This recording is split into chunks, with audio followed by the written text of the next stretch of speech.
आप सभी का हमारे इस यूट्यूब चैनल पे खैर मकदम करते हैं। उम्मीद करता हूँ कि आप सब खैरियत से होंगे।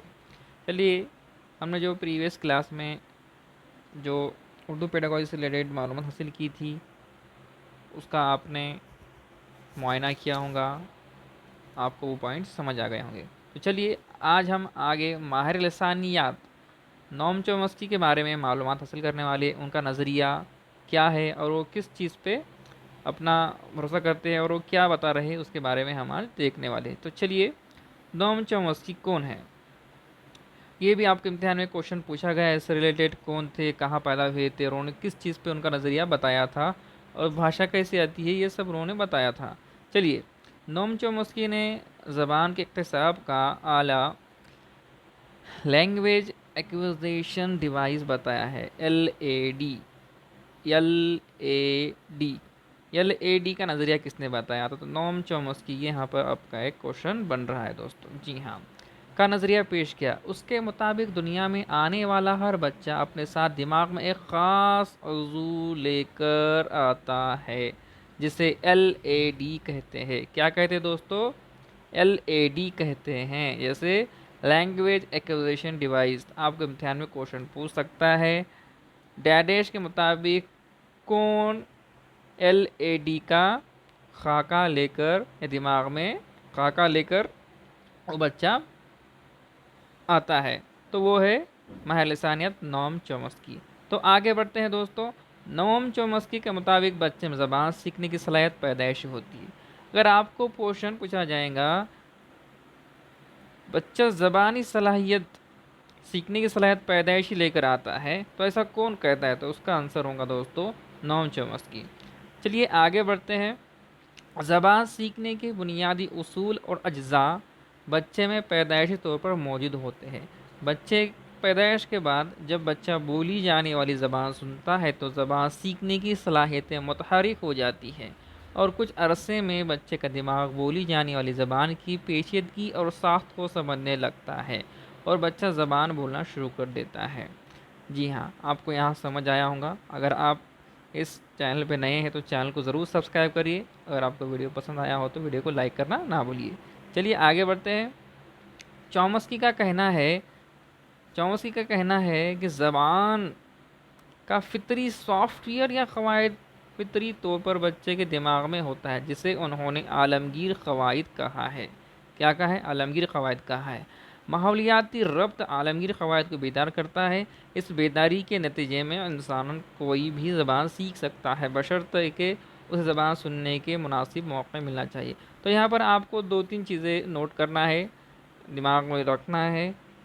नोम चोम्स्की साहब ने जो बताया है, बच्चा जब आता है तो वो अपने साथ एक LAD लेकर आता है, मतलब लैंग्वेज एक्विजिशन डिवाइस लेकर आता है। ये चीज़ें आपको जहन नशीन करना है। जी हाँ, चलिए आगे बढ़ते हैं हम। अब देखते हैं हम किसका नज़रिया देखने वाले हैं। हम पियाजे साहब, पियाजेट्स थ्योरी के बारे में हम इंफॉर्मेशन देने वाले हैं। अब जो माहिर लिसानियात थे या साइकोलॉजिस्ट कहेंगे से हम, स्विट्ज़रलैंड के रहने वाले थे। इन्हों कहाँ के थे? आपको क्वेश्चन पूछता है डैश डैश स्विट्ज़रलैंड के रहने वाले थे, तो आप यहाँ पर टिक कर देना कि पैजेट स्विट्ज़रलैंड के रहने वाले थे। जी हाँ, तो माहिर नफ्सियात जीन पैजे के मुताबिक बच्चे अपने इल्म की तश्कील खुद करते हैं। पैजे साहब बोलते हैं कि जो अपना इल्म होता है तो वो अपना खुद करते हैं। इल्म की तश्कील कैसा करते हैं? वो खुद करते हैं। इसके मुताबिक बच्चे नन्हे साइंसदां हैं। यहाँ पर भी क्वेश्चन बना है। लिटली साइंटिस्ट, लिटली लिटली साइंटिस्ट किसे कहा गया है? तो वो बच्चों को कहा गया। और किसने कहा है? तो ये जो स्विट्ज़रलैंड के अपने साहब है पियाजे, इन्होंने लिटली साइंटिस्ट बच्चों को कहा है। चलिए आगे बढ़ते हैं। पियाजे ने माना कि इदराकी नशोनुमा यानी कॉग्निटिव डेवलपमेंट, यानी कि कॉग्निटिव डेवलपमेंट जो है ज़बान से आज़ाद है और फ़िक्र ज़बान का तयन करती है। जी हाँ, पियाजे के मुताबिक ख़यालात पहले उभरते हैं। क्या कह रहे हैं यहाँ पर पियाजे साहब? पियाजे के मुताबिक ख़यालात पहले उभरते हैं, पहले ख़यालात आएंगे। क्या आएंगे दोस्तों? पहले जहन में ख़यालात आएंगे। जहन में क्या आएंगे दोस्तों? पहले ख़यालात आएंगे। और ज़बान वो ज़राए फ़राहम करती है जिसके ज़रिए बाद में तसव्वुरात को आगे बढ़ाया जाता है। जी हाँ, वो उस बात पर ज़ोर देता है कि फ़िक्र न सिर्फ ज़बान का तयन करता है बल्कि उसे बेहतर बनाता है। पियाजे ने इदराकी नशोनुमा का नज़रिया कॉग्निटिव डेवलपमेंट थ्योरी दिया है। क्या दिया है दोस्तों? कॉग्निटिव डेवलपमेंट थ्योरी दिया है। संज्ञानात्मक विकास का सिद्धांत किसने दिया है? यहाँ पर हिंदी में सीडीपी में आपको क्वेश्चन पूछा जा सकता है कि कॉग्निटिव डेवलपमेंट थ्योरी किसने दी है या संज्ञानात्मक विकास का सिद्धांत किसने दिया है? तो वो दिया है अपने पियाजे साहब जो है स्विट्ज़रलैंड के, उन्होंने दिया है, जिसमें उन्होंने अदराकी नशोनुमा के 4 अद्वार बताए। कितने उनके अद्वार है? यहाँ पर भी क्वेश्चन आपको पूछा जा सकता है, संज्ञानात्मक विकास के कितने पहलू है? तो 4 पहलू है। अब फर्स्ट वाला कौन सा है? हस्सी व हरकी।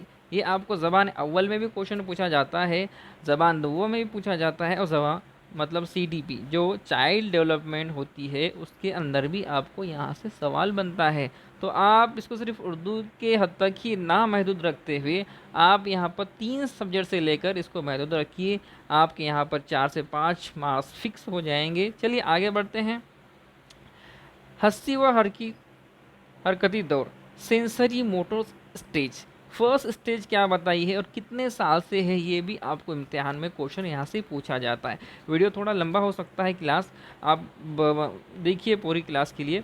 चलिए, ये दौर पैदाइश से लेकर 2 साल तक होता है। यहाँ पर एक क्वेश्चन बन रहा है आपका, ये जो स्टेज है सेंसरी मोटर 2 साल से मतलब पैदाइश से लेकर 2 साल तक होती है। इस दौर में बच्चा क़ुव्वत हस से जानकारी हासिल करता है। क्या करता है? क़ुव्वत हस से जानकारी हासिल करता है, यानी अशिया को देखकर, सूंघ कर, छू कर उसके बारे में जानता है। अगर उसके सामने कोई चीज़ आपने रखी है, कोई एप्पल रखा है, उसको सूंघेगा, उसको छुएगा, वो कैसा बना है इसके बारे में वो मालूमात हासिल करता है। और वो ये स्टेज आती है उसकी हरकी और हरकती दौर। छोटे छोटे अल्फाज बोलने लगता है। 2 साल में क्या करने लगता है बच्चा? छोटे छोटे अल्फाज बोलता है, जैसे मम मम, पप्पा, पानी, ऐसा वो अल्फाज बोलने लगता है। जानने वालों को देखकर मुस्कुराता है और अजनबी को देखकर डरता है। अब जो जिसको पहचानता है, जैसे घर में के मम्मी पापा होंगे, उसके वालिदैन होंगे, उनको देख के क्या करता है? वो मुस्कुराता है। और जो अजनबी उसको नज़र आया तो उसको देख के क्या करता है? वो डर जाता है। जी हाँ दोस्तों, जब बच्चा 18 से 24 महीने का होता है तो उसमें अशिया इस्तेकाम यानी ऑब्जेक्टिव स्टेबिलिटी की सलाहियत आ जाती है। जी हाँ दोस्तों, यहाँ तक आपको समझ आया होगा। फर्स्ट स्टेज में जो भी बातें बताई गई है उसको ज़हन नशीन करिए, ये बहुत ही इम्पॉर्टेंट आपके लिए टॉपिक्स है। चलिए, आप वीडियो देखें तो उसको लाइक ज़रूर करिए। चलिए आगे देखते हैं। जो सेकंड टॉपिक है या सेकंड पॉइंट जिसे कहा जाएगा, इब्तिदाई तजुर्बे का दौर। इब्तिदाई तजुर्बे का दौर यानी प्री ऑप्शनल स्टेज। इस दौर में बच्चा क्यों, कैसे जैसे सवालात करने लगता है। इस दौर में बच्चा क्या करता है? ये उम्र का कौन सा दौर है बच्चों? इसमें स्टेज बताई गई है। इसमें इस दौर में बच्चा क्यों, कैसे क्वेश्चन पूछने लगता है। इस दौर में बच्चे में तक़लीदी सलाहियत होती है। इस दौर में बच्चा सिर्फ अपनी ज़रूरत की फ़िक्र करता है, दूसरों से मुतालिक कम सोचता है। जी हाँ दोस्तों, चलिए आगे बढ़ते हैं। ठोस तजुर्बात का दौर, कॉन्क्रीट ऑपरेशनल स्टेज। क्या है? ठोस तजुर्बात का दौर यानी कि कॉन्क्रीट ऑपरेशनल दौर। इस दौर में बच्चा मंतकी सोच शुरू कर देता है, मगर सिर्फ ठोस अशिया के मुतालिक मंतकी सोच रखता है। अपने सामने मौजूद 2 चीज़ों में तफरीक करना सीख लाता है। ज़बान और मौसूलात की सलाहियत बढ़ जाती है। जो लास्ट स्टेज है, फॉर्मल ऑपरेशनल स्टेज यानी कि रस्मी तजुर्बात का दौर। इस दौर में बच्चा मौजूद अशिया के मुतालिक मंतकी सोच शुरू कर देता है। इस दौर में दिमागी सलाहियत मुकम्मल हो जाती है। इस दौर में तस्वरी सोच तरक्की कर चुकी होती है। जी हाँ दोस्तों, ये आखिरी स्टेज है और यहाँ पर आपको पूछा जा सकता है कि कितने स्टेज है पैजेट साहब की, तो आपको बताना है कि 4 है। जी हाँ दोस्तों,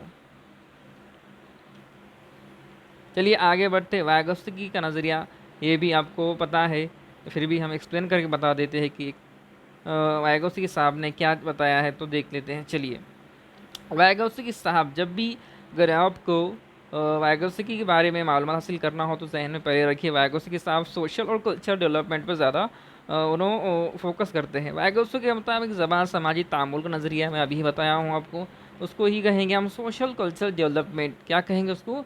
सोशल कल्चर डेवलपमेंट, समाजी सकाफती नशोनुमा कहेंगे। मैं 3 चीज़ें यानी समाज, सकाफत और ज़बान पर काफ़ी ज़ोर दिया। उन्होंने किस पे जोर दिया है, किस चीज़ पे उन्होंने बताया है कि समाज है, और सकाफ़त और ज़बान है। ये तीनों चीज़ों पर उन्होंने ज़्यादा जोर दिया है। बच्चों की अमली सलाहियत और मुमकिन सलाहियत के बीच फ़र्क पाया जाता है। उसे वाइगोत्स्की ने इस फ़र्क को ग़र्ब नशोनुमा का इलाक़ा यानी ज़ोन ऑफ प्रॉक्सिमल डेवलपमेंट कहा है। तजुर्बेकार अफराद के ज़रिए बच्चों का दिया जाने वाला सहारा मचानबंदी स्कैफोल्डिंग कहा जाता है।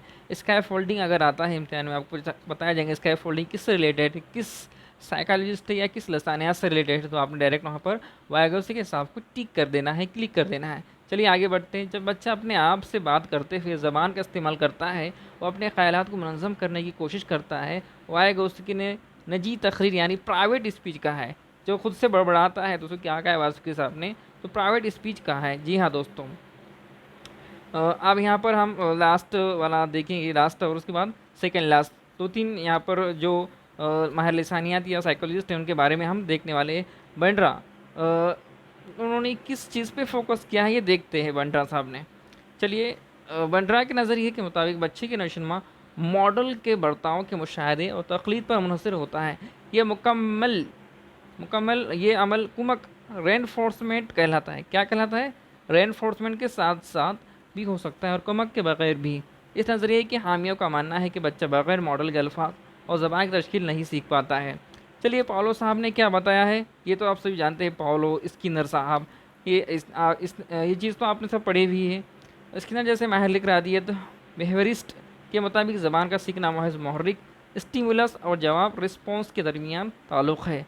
उद्दीपन एवं अनुक्रिया के बीच संबंध है जो कि मश्क, नकल और रटने से हासिल होता है। यानी बच्चा अपने माहौल की ज़बान को सुनता है और उसे दोहराने की कोशिश करता है, चीज़ों और उनके नाम के बीच रिश्ता जोड़ता है और उसे नतीजे में ज़बान सीख जाता है। ये ऐसा किसने किसने कहा है? बंड्रा साहब ने कहा है, पाउलो ने और स्किनर ने। जी हाँ दोस्तों, उम्मीद करता हूँ कि आपको ये क्लास पसंद आई होंगी। अगर वीडियो पसंद आए है आपको तो वीडियो को लाइक करना ना भूलिए।